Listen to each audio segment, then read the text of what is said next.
All right. Welcome, everybody, to the first episode of Demon Time. I'm your host, Got Jaeger, and joining me, as he hopefully will always, is Jeremy Byle, the kid himself. The kid! Let's go! Woo! First episode, Demon Time! Yeah. I know it's been a long time in the pot, but we're finally able to do this. Yes, we are. Yes, sir. I'm so excited to be with my favorite Got Jaeger on DePaul Esports. Yes, I do have that distinction. Got Jaeger's typically free on all platforms, though no one knows what it means every time. They think it's a reference to a certain beverage, but it is in fact not. But, I'll take the free publicity where I can. Well, you know what, Matt? As the first episode, as tradition, the tradition we're totally starting right now, we're going to be talking about some pretty epic topics. Did you know that? Yes, I did know that, in fact. Did you know what we're going to be talking about today? Yeah, it's going to be very meta, I feel like. Some meta gameplay on this stream. The boys are back in town. So you know what? Let's just get started. How are you feeling about the future of esports? I think it's a really interesting space. I feel like in a lot of different ways, which is not saying a lot, because I feel like esports for a long time has kind of been in this space where it's under traditional sports shadow, basically, where it's wanting to imitate a lot of sports and wants that same validity, because obviously, at least in American culture, sports are held up as this massive pinnacle of competition, and they're held with so much gravitas, whereas esports gets often kind of dismissed as just video games or just kind of frivolous or child's games, basically. Whereas, the competitors obviously dedicate a lot of time to that. And I think kind of what we had mentioned before we went live was like, how are we kind of telling the stories of these players in a way that kind of we end up acting as ambassadors for the entirety of, everything that goes under the umbrella of esports, and every single conversation you're having, you're kind of having to start from square zero over and over and over again, which can become very frustrating. Yeah, no, 100%. And I mean, like, in my time with the program, I mean, like, as far as that frustration goes, it's just hard because there are certain limits that you have, and you have to be really careful about how you push those boundaries. Because I feel esports presents a lot of great opportunities and, like, ways you can go because it's not a traditional activity. It's not like football, soccer, whatever. It's not like sewing, whatever you want to consider a traditional activity. And there's a lot of negative stigmas behind it. So I think when we like transfer that into like our program, our content, things like that, it like provides a whole new approach that isn't necessarily thought of by many people. Yeah, no, I would 100% agree with that. I think it's that esports is kind of, and we've seen that with the kind of community, is we're engaging a whole group of people that are only interested in esports. And I think that's where you end up getting a lot of support, kind of on the cynical side where, corporations are like, hey, we're trying to reach this group of people. The only thing they care about is esports. You're not going to reach them on other forms of TV necessarily or the traditional sports broadcasts. Like, you have to tap into this community with legitimacy because it is such a close-knit group. People can tell if you play games or if you don't play games. And so I think there's another certain kind of like cloth you have to be cut from, or else you're kind of viewed as an outsider in esports. And I think that's been a unique challenge where each game has its own sub communities, and you have to kind of navigate those spaces like very, very carefully in order to kind of not be viewed as that kind of outsider. Right. And I feel like another challenge that comes with at least like the differences within the communities is like because they function so differently, you have to find a way to appeal those different communities. I mean, obviously we have our students we have to appeal. There's also the parents, there's administration, and like being able to appeal 5+ different areas all at the same time is something that definitely poses a difficulty. So I mean, like I've noticed within the past like month, we're just like if we see something, we're like, let's just try it, let's just do it, kind of see what happens. I mean, that's kind of like the basis of this podcast. Or like, why not? I mean, it gives people, if they're interested in podcasts and hearing, their favorite voices just talk, I mean, like, they can listen to that. But I don't know. It's like my mind runs at 1,000,000 miles a minute. So sometimes figuring all of this out is very complicated. Yeah, I mean, it is like immensely complex. Like, I mean, I've gotten told that I should start a podcast and people would listen to me regardless of what I talked about. So I guess we're putting that theory to the test. Um, yeah, but I think you brought up an interesting point where you kind of things are moving so fast. Like, we're living in Yeah. the age of. I mean, this podcast is live. Like, it's an age of live content. I mean, there's billions and billions of hours put on Twitch every day. There's millions of users who maybe never reach double-digit viewers on stream, and yet they're uploading like millions and millions of hours of content collectively. And ultimately, when you're trying to do this in a more professional fashion rather than as like a hobby, when you're representing a college or a professional organization, you're trying to like have to cut through the noise at the end of the day. And I guess like just speaking from personal experience, like how have you found ways to kind of distinguish yourself among a bunch of other people who are also ultimately feeling the role of amateur content creators? I think for me personally, it's just been, if I think of something, I do it. Even like I've had with other people who've tried helping me out with some of my content creation, there's been a lot of hesitation because I have a lot of approaches that don't fit that traditional aspect. I mean, like, we're literally talking about it with like germ on the streets. Like, I remember I started that as, I don't know if I've talked to you about it, but it was almost like a joke because I was doing like a highlight reel for the teams with our This Week in DePaul show, and I just ran out of clips. And I'm like, because no one was submitting any. I mean, like one team was, but that wasn't enough to represent the whole program. And I'm like, all right, what do I do now? And I was like, I love Eric Andre. And I love that type of comedy.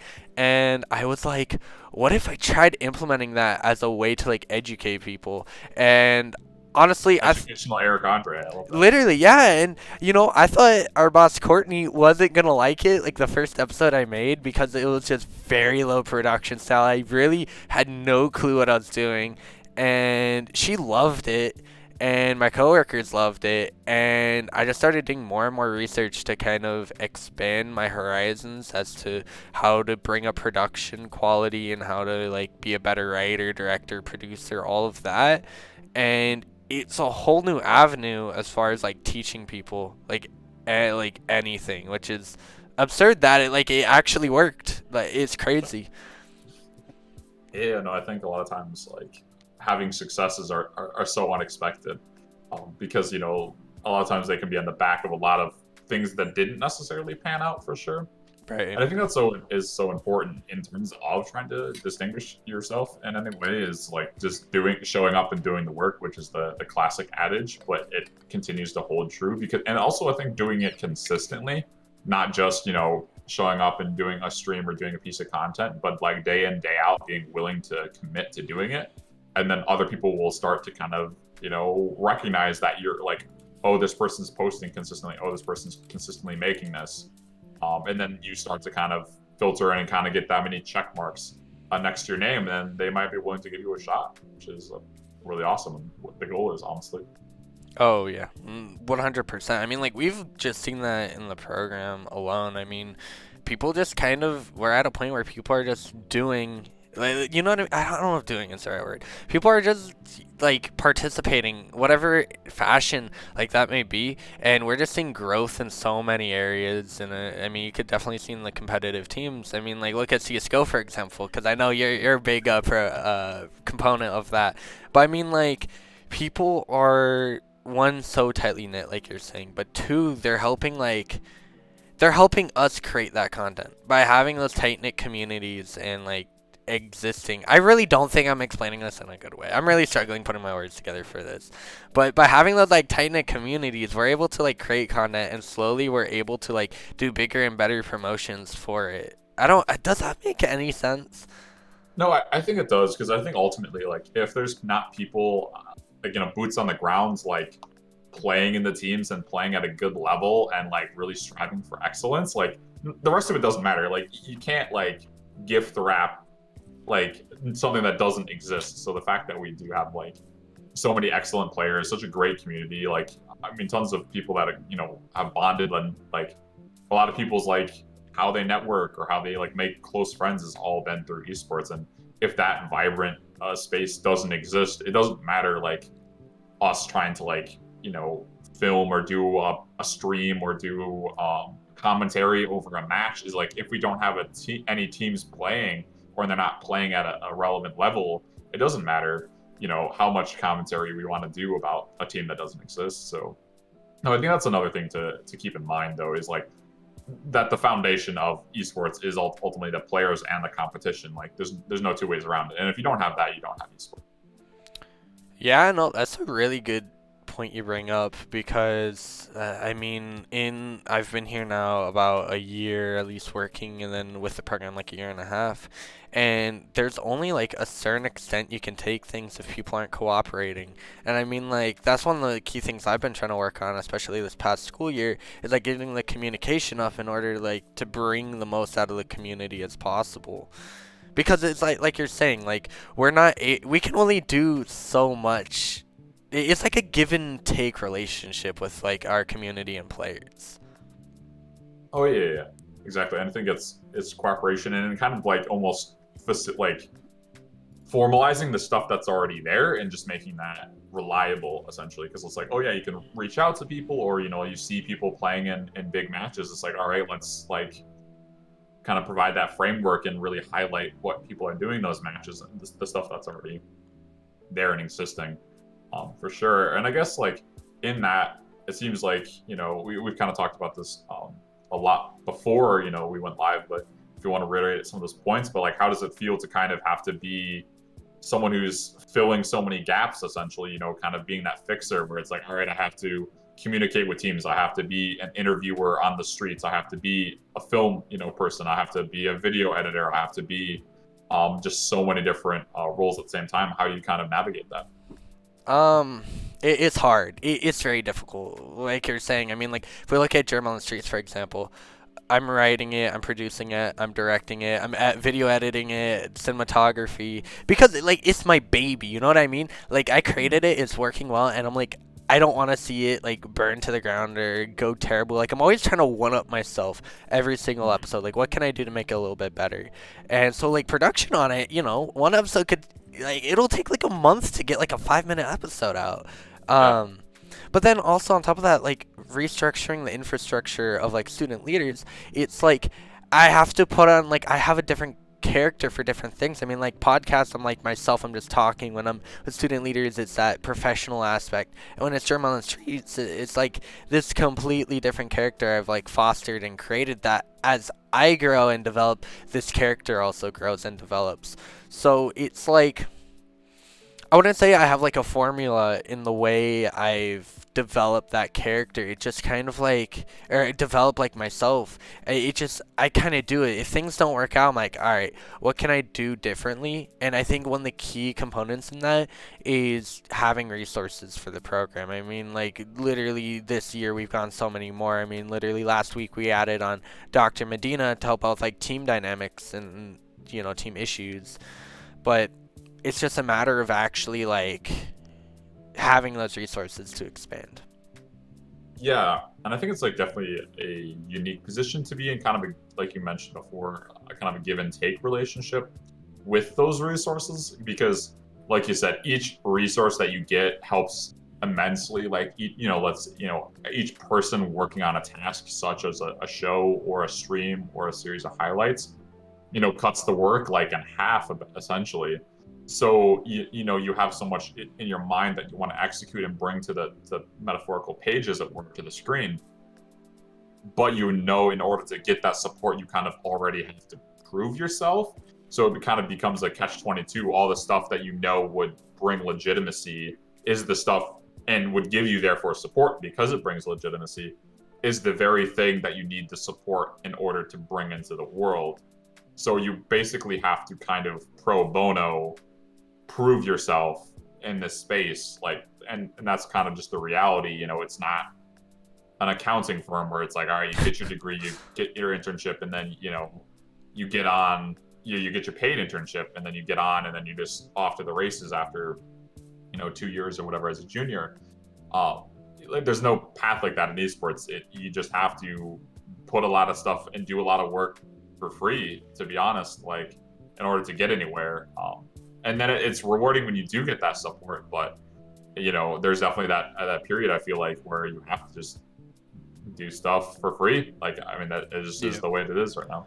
And like, we've obviously talked about it before, but like we even saw like with the town hall meeting, DePaul's a great school and they've done a lot, but I mean, like when we're trying to advocate, for the things that we need for this program, which I think we need more support, mental support, physical support, whatever it is. And it's like, then we have administrators who completely just like they don't even answer a question. And it's frustrating because it's like, we need more. I mean, like you coming on it, I talked to you about it, Matt. Let me just say, Matt has done, like, he's been here for like a month and he's done so much for this program already. It's like, I keep saying it's great. He keeps saying, oh, I've done minimum amount of work. Nah, I'm gonna give you credit. You've done so much and it's amazing. But then, I see these administrators who say they care, but they don't really know much about how esports work, because it's like you're saying, it's not like an accounting firm. It's not a cookie cutter position. We make our own destiny as far as like we manifest what's going to happen and we take those non-traditional routes. But these people who don't really understand it don't take the time to get themselves educated and act like, oh, with 5, 6 people in a or I guess 7 people in a program, we can achieve what a school that has hundreds plus, members can do. And it's like that you can only go so far. Oh yeah, no, I think it's like because again, a lot of times people like admin or the kind of old guard as it were, like you said, they do a lot of things right, but it's also like you're having to convince these people that are not from your space to get you the validity in.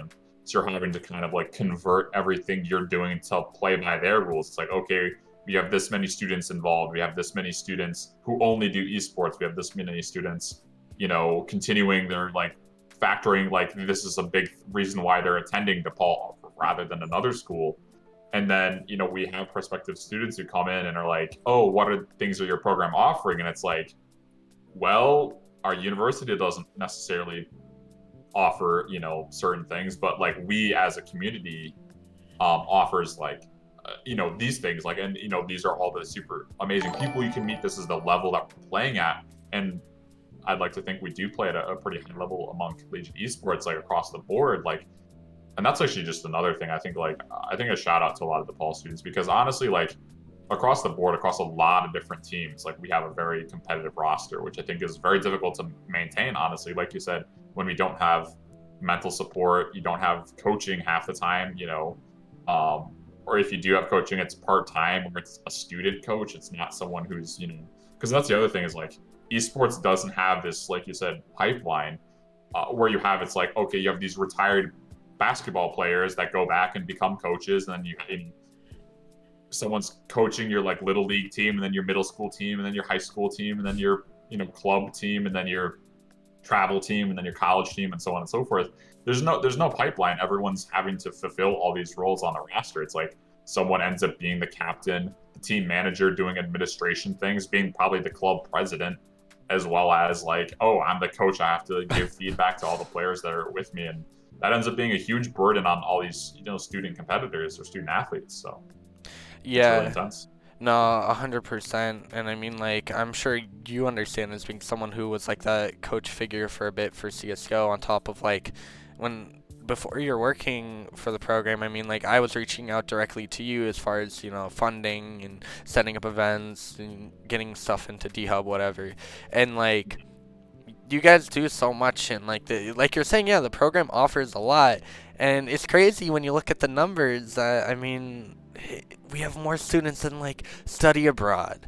We have like 1,400 people in our Discord, and the school's like 22,000 people. Like that's a Yeah. significant amount of people, like both uh, alum, current, perspective, whatever. It like esports garners so much attention, and it's like it's cool that it allows so many routes for us to go. Like it feels like it's almost endless. You know what I mean?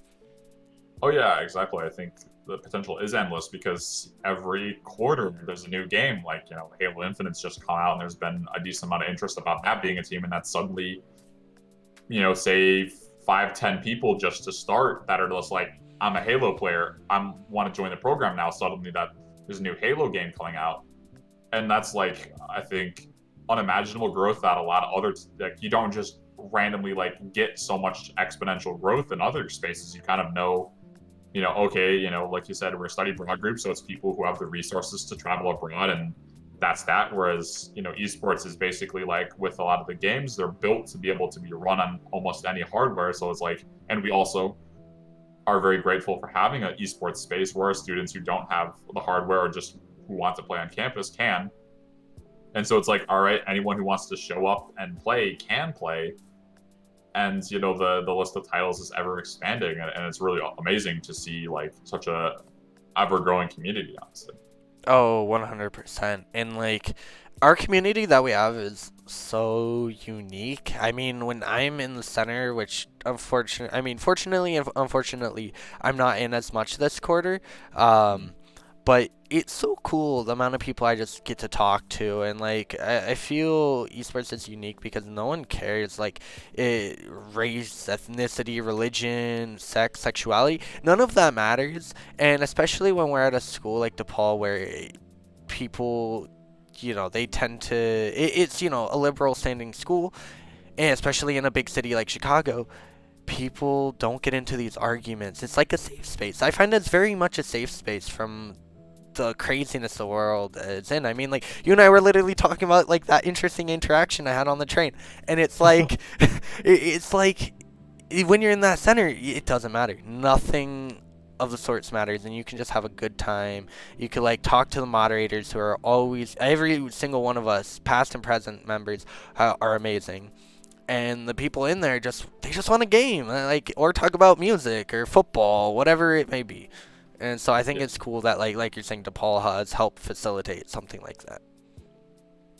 Wow, Jeremy, it's very inspirational. Thank you. Yeah.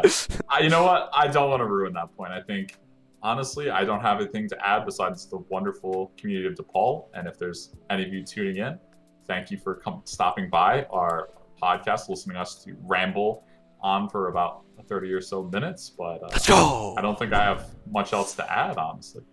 Yeah, I don't really either. Like I said, esports, great. Gonna do a little plug. You hear that music in the background? This guy, woo, we're making that lo-fi music. But yeah, I don't know. It was great getting to talk to you, man. I always like talking to you because, like, we just always have these, like, really insightful conversations, even, like, outside of this podcast. Like, we'll go on, like, 30 million tangents, and, like, something that should last, like, 10 minutes. We're just, like, talking for, like, an hour and a half. Like, whenever on Tuesdays when I come in, like, I know you're supposed to leave at, like, 4, but you stay till, like, 4:45, 5 o'clock, and we're just talking. Oh, exactly. So, yeah, man. I'm always starving at the end of my shift. I'm like, I want to grab dinner, but, it's like one of those things. If there was a fly on the wall for those conversations, and that's what we're hoping to bring here. So, it's always amazing. Exactly. Well, I think this is a good point to kind of end it off for this week. What do you think? I think it's a perfect time to end. So, see you all guys next week, same time. 4:30. 4:30. But as you know, this has been Germ and Matt for Demon Time for DePaul Esports. Catch us twitch.tv/DePaul Esports, Twitter, DePaul Esports, Instagram, DePaul Esports, Face, you know the whole shebang. But we will see you all in the next one. Thank you.